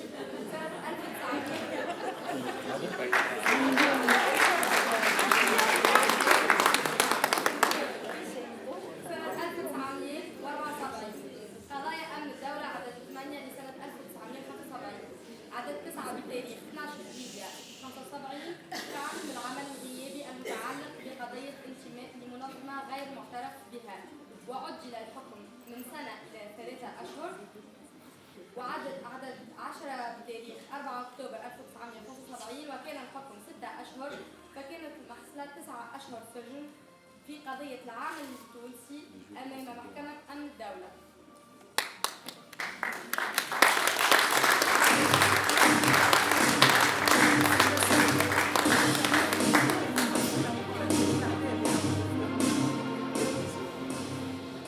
دونك السجن سيسية يا عايشة، سيسية تجي تحكي لنا على السجن. انا بعد ما عديت مده لاباس بها معناتها ما عادش نتذكرها. ميكرو سيسي. بعد ما هاك التعذيب والواحد ما خرجوني من سلامة أمن الدولة ولا حوايجي لصقت عليا ومشى عبد القادر طلقة لأمي يسألها قالها بنتك ناموسة وخافوا نقتلوها معناتها بين يدينا وهي معندية وقبيحة. قالت له أمي بنتي تجي كان بالمسيس راك إذا كان أنت جيتها بالقوة راهي هذيك هي ما تنجمش معناتها تاخذ منها حد شيء على خاطرها هي تبعها هكاك. جابوا لي حاصيل ويا كبده من شويه ويا درود من ريستورون قريب وقال سايبوها هذيك وليت محميه نتاع عبد القادر الطلقه. حاسيلو اما هما حاطيني فوق من الغرفه نتاع التعذيب مباشره معناتها عمليه الاستنطاق انا نسمعها نبدا راقده نفيق معناتها كلي هذاك اكبر عذاب اللي ينجم يصير وبالواحد والوسخ والحفاء والواحد الكل برضت. هزوني 3 مرات للسبيطار عزيزه عثمانه على خاطر هبوط حاد في الضغط. المره الثالثه ما في فما بوليس يا ربي طبيب بلغاري وين عملت المره الثالثه عملت جراف لافام باش ينقلوني للسجن. البوليس البلغاري انا حكيت له يا اخي خرج لزوز اعوان اللي هزوني للسبيطار وليلتها في الليله قال لهم اذا كان ما توقفوش عليها الضرب راهو باش نشكي للمنظمات الحقوقيه بكم. القدام الاعوان بعد مديده صغيره هزوني للحبس. في الحبس معناتها ما كفاهمش التعذيب النفسي في سلامة أمن الدولة مادام أنت قبيحة وراسك صحيحة تنورهولك. نقلوني للحبس حطوني في بقعة كانت تواليت في القصر وتحت الدروج طالع على راسي والهبط على راسي ما فما حد شيء في السيلون. بالنسبة لي أول حاجة تصدمت كيفاش معناتها كريحة للمنتنة متاع معناتها وغافة وحالة حليلة شباكها الفوق بحذا السقف وهي فيها فرش وكهو متاع التواليت وواحد حسيلو قعدت هكاكا تقلقت برشا ومعناتها توترني برشا طلوع والهبوط متاع السجينات خاطر بين الفوق واللوطة فما سجينات يقضيوا ويعملوا برشا حركة طالعين هابطين كأنهم على راسي.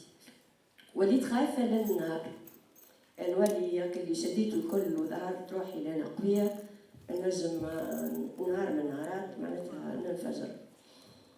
حسيلو اكتشفت في هاك الوضع هذاك اكتشفت اللي فما نقطة في الباب على خاطر الباب قديم بيان سور مشقق فاك الشق هذاك ولا حياتي اليومية كلها نعديها في الشق وهو جاء على الكولوار نتاع مدخل السجن ويؤدي الاماكن الكل. دونك هذيك كنز معناتها عطاهولي ربي.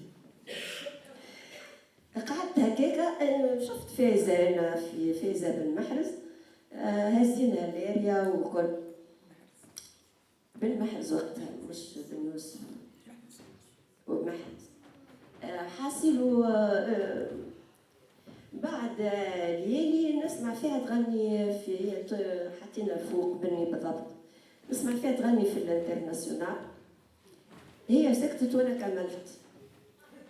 قالت لي شكون؟ قلت لها انت شكون؟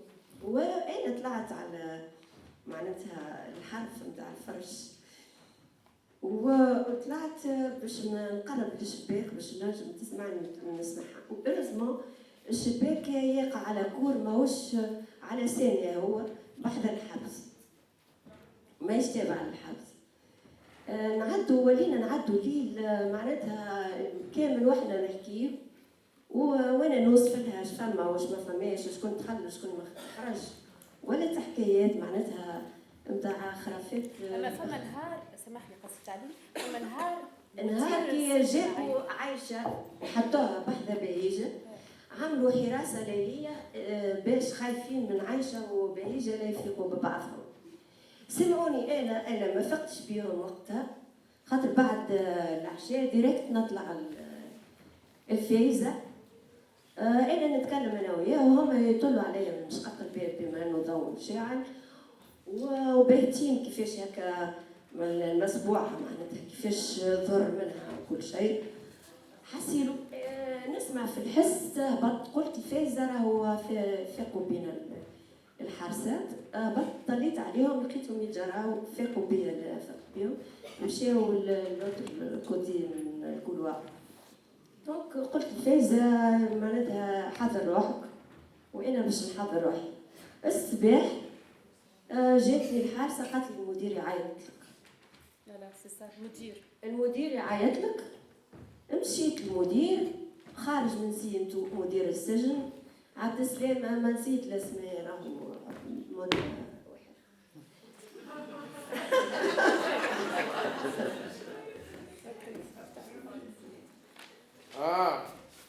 شو توا؟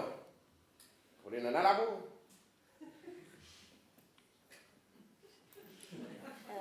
ايه كمل عاد.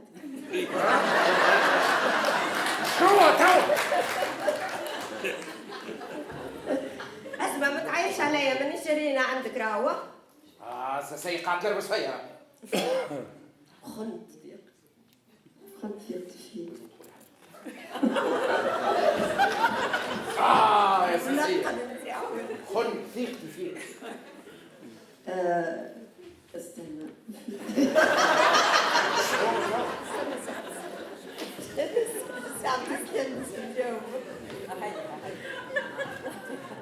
Suite en texte, c'est... ركز.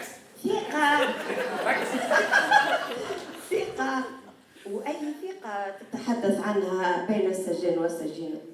وغيرت لهجتي لتصبح أكثر جدية. أنا يا سيدي سجينة سياسية وأنت سجاني. هذا هو موقع وصفة كل ما يحدد علاقتنا. كنت تحاول باش تفتك مني جميع حقوقي وتدعي أنك بريء من الذنب، وأنا يا سيدي أحاول أن أستردها عنوة وبجميع الطرق والوسائل. هذا ما بيننا، ولا تظنني غافلة عما تقومون به ضدي من وضعي في تلك الزريبة الرطبة التي كانت مرحاضة تحت الدرج. فأنا واعية لجميع ما تفعلوه ضدي من ضرب لأعصابي وتعطيل معنوياتي، لذلك أقاومكم بكل ما أستطيع وهذا من حقي. ظني فيك ما في بالكش اللي أنا قاعد نعمل فيك معاملة خاصة، وما خاطرش ماناش قاعدين نطبقوا عليك في التعليمات اللي قاعدة تصرف في حقك. أنا قاعد نعمل فيك على خاطرك ظاهرة بنت دار وبنت ناس. انت خالك وعائلتك ناس أفاضل. اسمعني ما تجبدليش عائلتي، ها احسن انا هنا بشخصي وعائلتي في دارنا، وحكاياتك لا تعنيني في شيء. فانا معارضه للدوله ومقتنعه بحقي في ذلك. أن يكون لي أقارب في السلطة، فهذا لا ذنبي ولا ذنبهم، كل واحد حر في قناعاته، وما تحاولش الموضوع للدمغجة اللي أنا ثاقة بها وتثير قرفي. فقد حولت من انتمائي العائلي إلى صوت تجلدونني به متى عجزت عن تحقيق أهدافكم بالعنف المباشر وغير المباشر. فغير يا جدع زيد انت معروفة عندك صحة الراس اللي ما تضرك. كم صحة راسك؟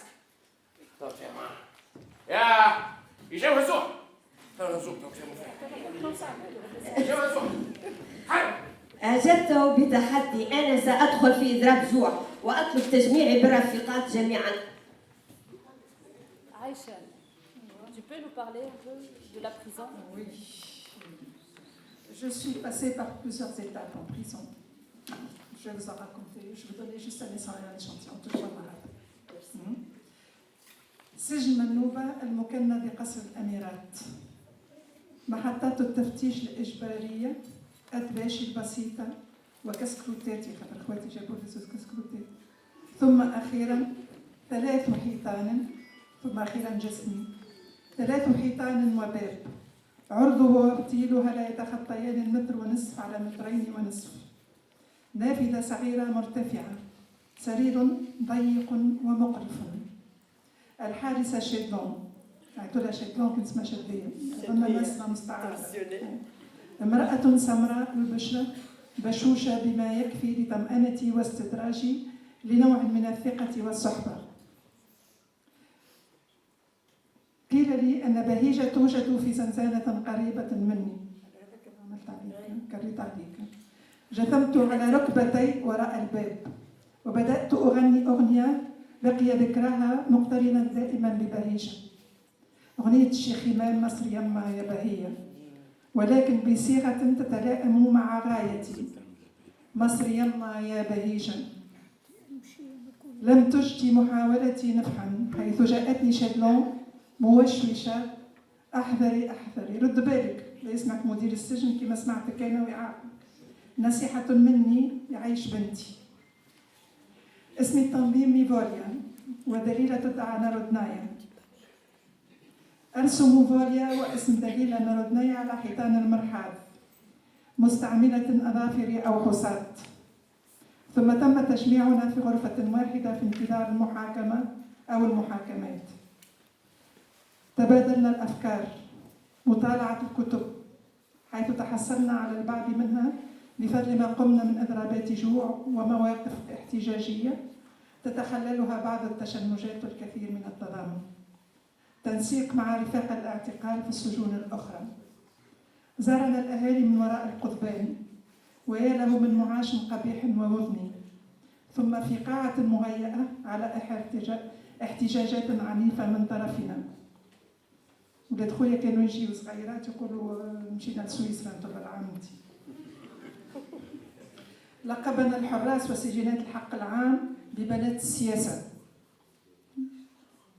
محامي آخر كان يزور دليلة هو الأستاذ عمار الجديدي الله يرحمه، يقربنا في السن ويفتح لنا ببشاشته نافذة مضيفة على الخارج.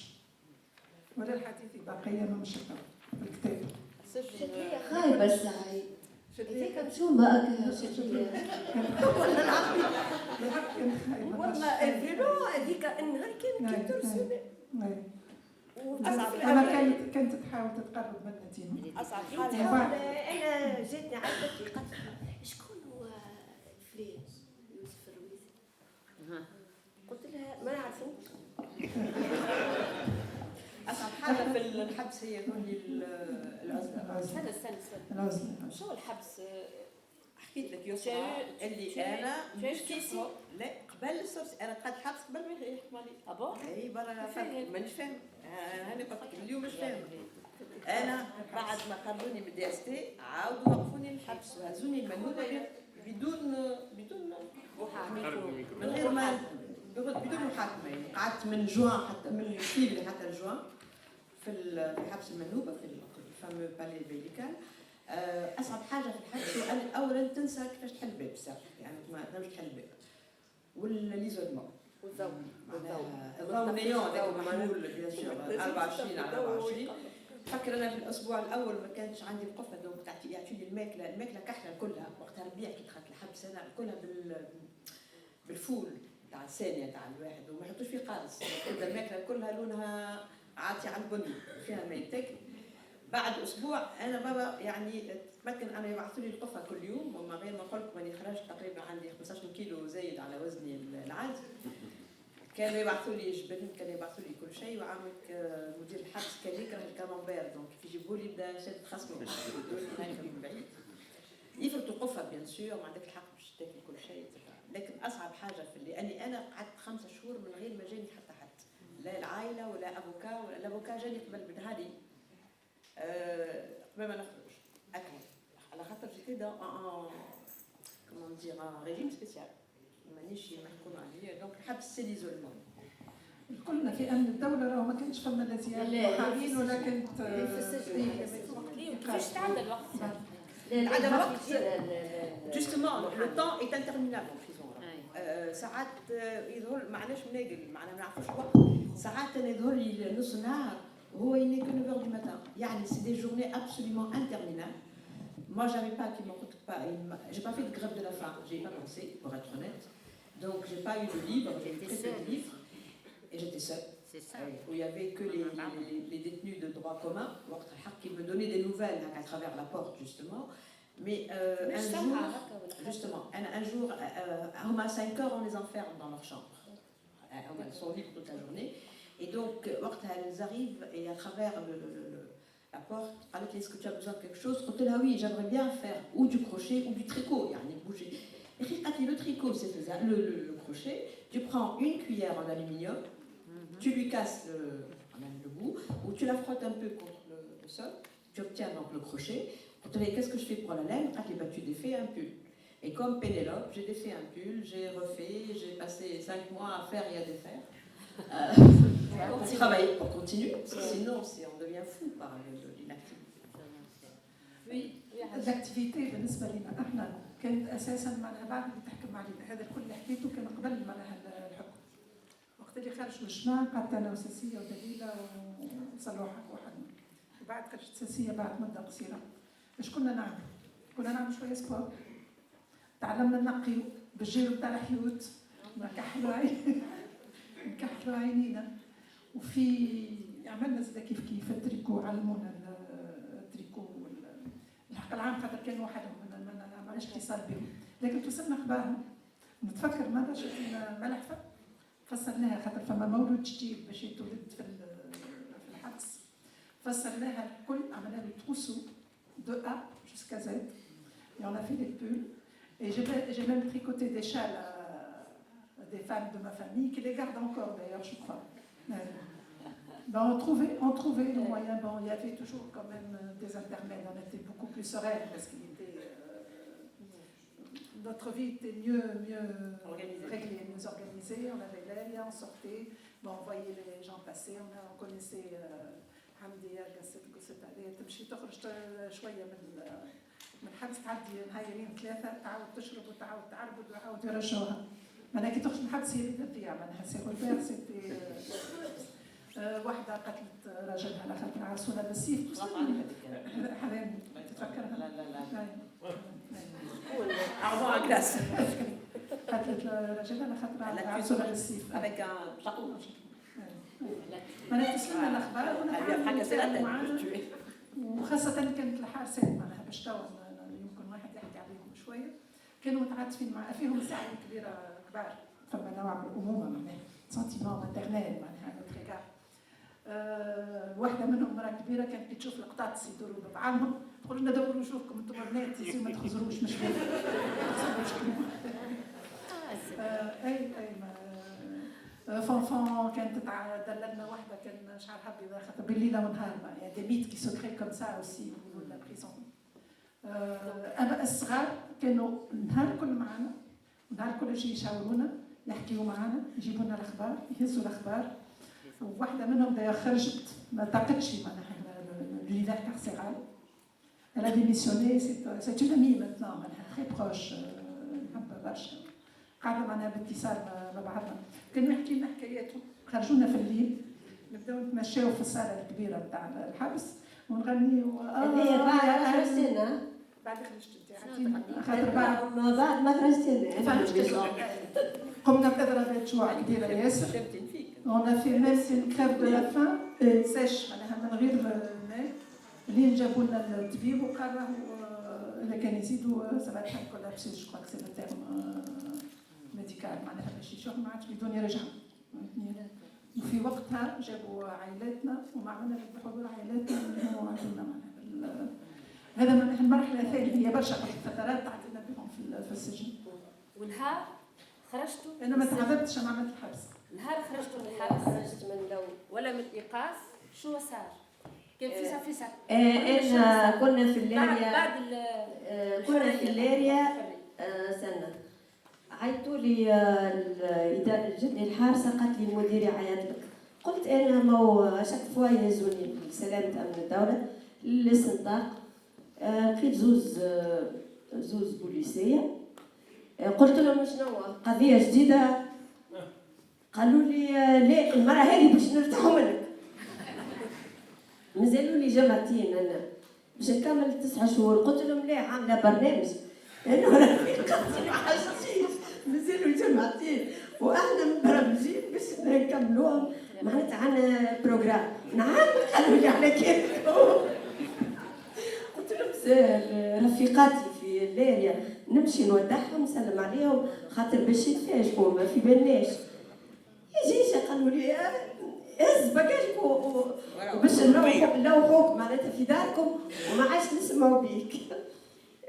بعد ما خروجي بالطبيعة عندي خويا في الحبس في برج الرومي ومعناتها وقت اللي وصلت نشاطي وأسسنا برشا حاجات معناتها كيما في نادي طار الحداد وعملنا جريدة نساء وعملنا جمعية معناتها جمعية النساء الديمقراطيات. عملنا زاد لجنة المرأة العاملة ورجعنا نخدموا في النقابة وفي برشا معناتها وتواصل المشوار. وانت عايشة رجعت تخدم؟ هذا الحقيقة معناها في الآخر عديت كأني 3 سنين في الحبس. معناها عام ونصف في السرية، عام في السجن، وعديت 6 أشهر في الإقامة الجبرية حتى كيف ناخذ ترخيص أنا بلادي على mon village était au bord de la haie et au bord de la mer. Donc à chaque fois que j'allais pour baigner, soi-disant, il y avait toujours un flic qui était là, par peur que je ne me noie. Bon, en fait, خايفين خاطر مسميني هرابة، خايفين نهرب من غادي نحرق كيما يقولوا توا. Donc j'ai dû réapprendre à vivre, j'ai dû réapprendre à marcher, j'ai dû réapprendre à avoir une vie sociale parce que c'était vraiment au bout de 3 ans, c'était pas très très facile. J'ai été privée des études pendant 4 ans. On a repris juste après en 80. J'ai repris mes études, j'ai repris mon cartable et je ne l'ai quitté que presque à la retraite. Voilà, j'ai terminé mes études. J'ai eu une vie professionnelle. دخلت في زحام الحياة كما يقولوا منها عرست وجبت صغار وخرجت في الآخر معناها في الوحدة وأنا موتيت مبيعات في شركة وصفات كبسة لو جروب جلاشين تونيزيان. وأنت زي la vie après alors بالنسبة la vie après la détention. détention bon الحاجة اللي صارت هي الطرد. بون الحبس هو في حد ذاته المجتمع ولا حبس؟ طردنا من الخدمة من الوظيفة العمومية بصيغة غير قانونية. أمال أنا حبيب مرسيد عمر كثير من العباد اللي قدموا محاكمتهم ومثلنا بون كنا دونك نمثلوا بالنسبة للنظام في وقتها قوة مجموعة يلزمها تهمش اجتماعيا. وكنا مجموعة أساسا من فما مجموعة هامة من أساتذة الفلسفة وقع في إطار هذا كان عنده انعكاسات في المستوى الاجتماعي. أولا دونك بعربة الفلسفة والتعليم كان مرتبط بأن نحن وتغير البرامج والطرد المتفقد نتاع الفلسفة اللي هو كان شيوعي. دونك هذا الكل في بعد احنا عشنا فترة معناها نتاع تهميش، معناها فترة حرمان من العمل مدة 6 سنوات. أنا وأمال وعمر وحبيب مرسيت اللي هو موجود هنا، وكنا ملاحقين نعتبروا الشرذمة يلزم دونك تخليص المجتمع منها شخصيا. نلقاو نفرقوا فين باش نخدموا. فما هناك معناها في المدارس الحرة كان بعض المديرين كانت عندهم الشجاعة باش دخلونا نخدموا. نجم نقول لك أنا في الفترة هذيك كنت ملاحقة، وملاحقة من طرف الشعب ومن طرف التترا. واحد في الشعب جاء المدير نتاع المدرسة الحرة قالوا خرجها، راهي هذيك باش تجي باش ستضيء للتلامذة، راهي ما كجماعة اليساريين اللي يفسدوا في افكار الشباب، اللي سموا في افكار الشباب. ولذا لكن المدير كان اللي عنده شجاعه باش خلاني. كذلك امال دبرت لي خدمه وقتها في اللوطا ودخلت نخدم وفرحانه، عندي بيرو وبديت نكتب في المقالات، وكتبت مقال عن نيكاراغوا طويل وعريض وقتها وخرج على صفحتي. ومن بعد جاء طردوني مرة أخرى. وقتها بكيت معناها بكيت على خاطر جبت بنتي وما عادش عندي القوة باش نجم نشد وضعية المعيشة اللي أنا فيها، خاطر أنا وزوجي متطردين وعندي 3 في الدار معناها، وبنتي زادت دونك قوية نهار. هذايا الكل يعني المجتمع تحول إلى سجن بالنسبة لنا. والناس تبعد عليك، ما تلقى حد حولك الا الاسره الضيقه اللي هي تجي تآزرك وتهزك وتحاول تنتشلك. لكننا كنا في الاتحاد العام التونسي للشغل، واندلعت اول اضراب لنقابه التعليم الثانوي لارجاع ال5 مطرودين فيهم امال بن عباء، حبيب مرسيت، زينب بن سعيد الشارني، عمر الشارني وخليفه الكافي. إذا يعني وضعيتنا كانت لها امتدادات اجتماعية، دعري بالفلسفة، الحركة النقابية، وكنا في النقابة متواجدين بصفة متواصلة. نحكي في الافتكاك، نصرفوا في الهيئات الإدارية حتى المضيفات نتاع الصباح. وتوقفت في 26 جانفي مع النقابيين، كنا 3 نساء. ثم فيما بعد يعني انسحبت في الحركة النسوية أنا وأمال وساسية ومجموعة من النساء من العمل التونسي وبرسبكتيف، وساهمنا في تأسيس نادي دهر الحداد، وكذلك في تأسيس جمعية نساء الديمقراطيات، وفي لافتورد اللي كنا فيها أعضاء بيروت اليونانيين. دونك احنا وجمعية الفلسفة نلقى روحي ديما نلقاو احنا في المقدمة لتأسيس المنظمات، رغم توا مغمورين بالنسبة للحركة النسوية. اللي حبيت تقوله دونك فيما بعد يعني نضالي كان عملي وفكري.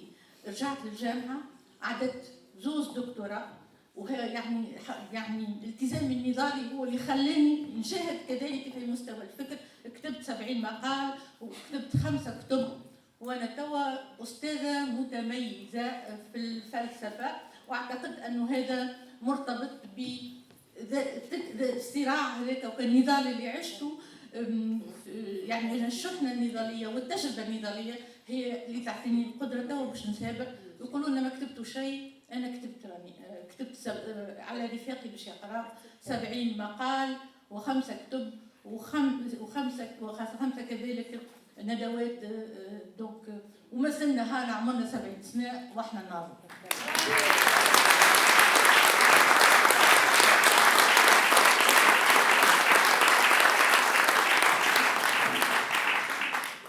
Rapidement, j'ai réussi mes examens après la sortie de prison, 2e année licence d'histoire. On m'a empêché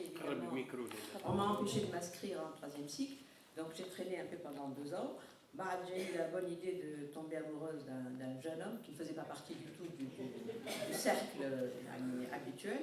Et je suis passée pour une grande traître. Et donc je suis partie avec lui aux Antilles. Parce qu'il travaillait à l'époque aux Antilles. Mon père a eu un mal fou à me débrouiller le passeport, confisqué évidemment depuis quelques années. Alors on vivait à Pointe-à-Pitre. J'avais un seul rêve, c'était d'aller à Cuba. Et le jour où j'ai dit à mon mari, je vais à Cuba, il m'a dit clairement, tu n'iras pas à Cuba. Et jamais été à Cuba.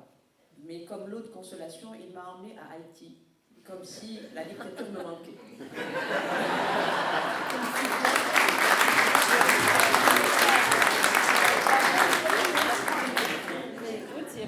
والله انا اللي خليت بهيج باردون زينب اللي قالت زينب كهو يعني bon j'ai été radiée moi aussi de mon j'étais prof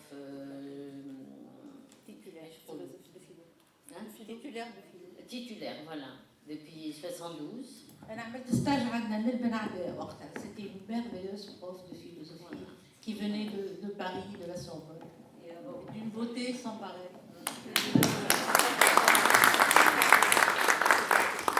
Et puis voilà, j'ai été radiée, j'ai fait beaucoup de démarches vers le ministère de la... Ils m'ont fabriqué un document complètement faux, c'est-à-dire dit dans ce sens, ça c'est un truc incroyable. Et bon, j'ai eu la chance de rentrer chez Chokrof, c'est pas facile Chokrof, mais j'ai appris un métier. Le métier de journaliste, c'est un très beau métier. Et voilà. Et on est là. Moi, je vais avoir bientôt 75 ans ce mois-ci.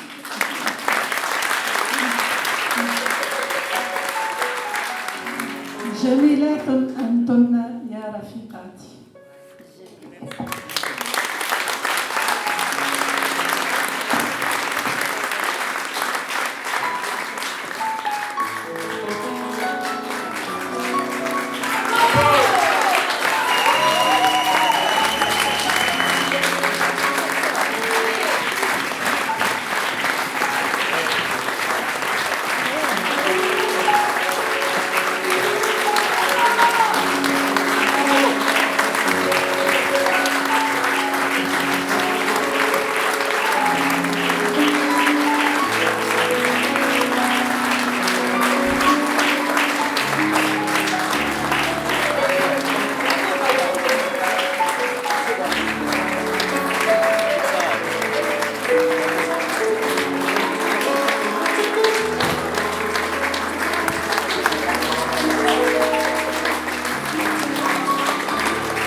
قالوا لي شوف اختار تريفي قالوا لي باش يتقال قالوا معناتها اسكت Exactement. نهار 8 مارس كل مرة اسكت.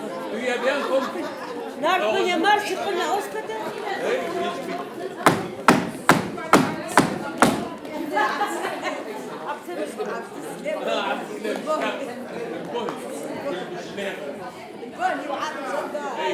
Merci beaucoup.